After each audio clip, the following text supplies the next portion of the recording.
Nigerian Super Falcons have qualified for the next stage of the competition, the round of 16 phase.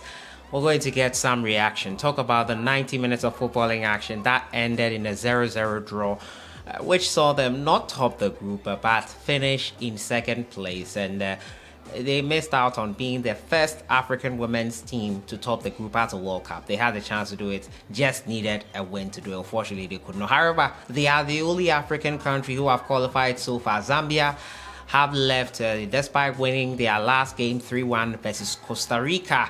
The Banyana team also are looking to possibly get into the round of 16. They will play later this week.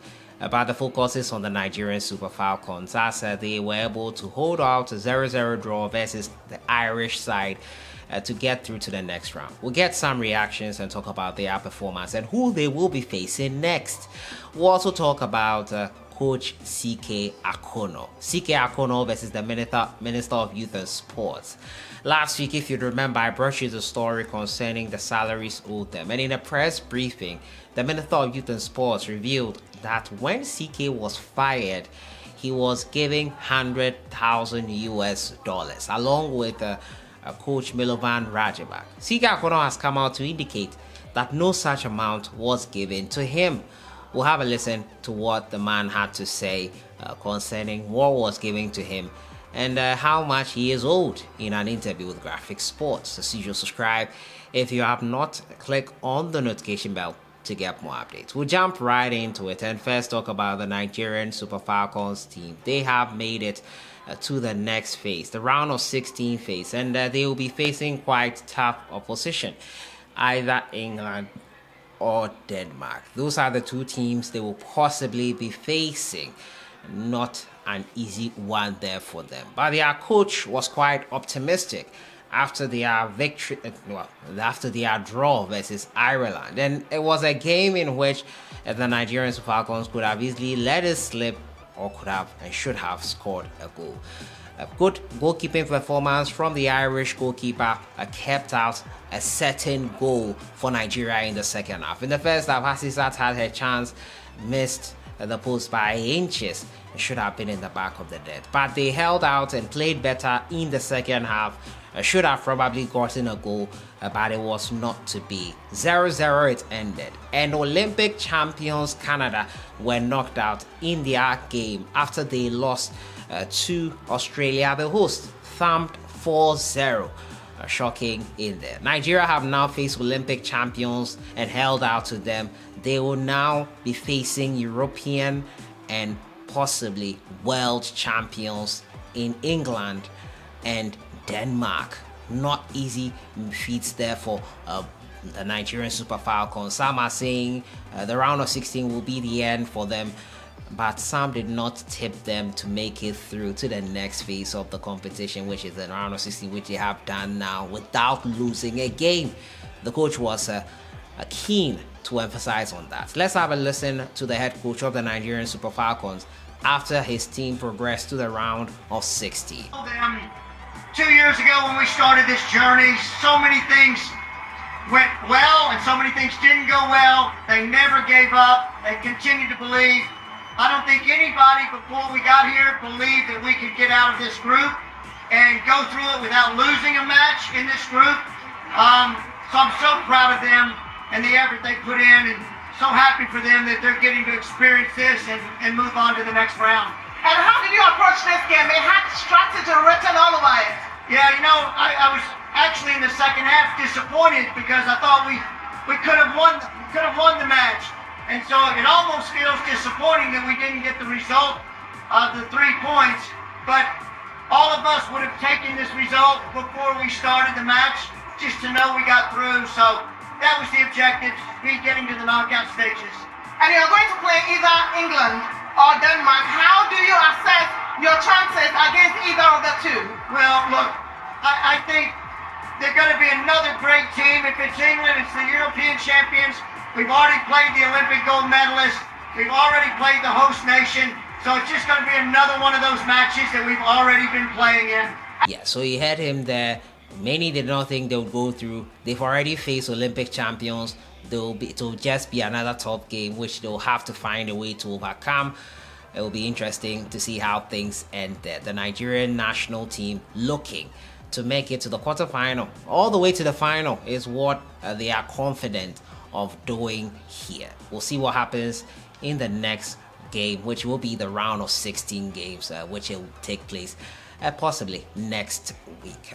We wish them all the very best and hope that they do Africa proud. And we wish South Africa the best as they take on their third group game. A win for them could see them going through to the next phase of the competition if all things go their way in the other game as well. So we wish Nigeria all the best going forward, and the South African team also. We hope that they do well and also progress to the next phase of the competition. My next story has to do with Coach CK Akonnor and the Ghana Black Stars, and some controversy coming in here. Last week, let me remind you of what happened last week in that press briefing, what the minister said and what CK is saying now. Let's have a listen to the Minister of Youth and Sports.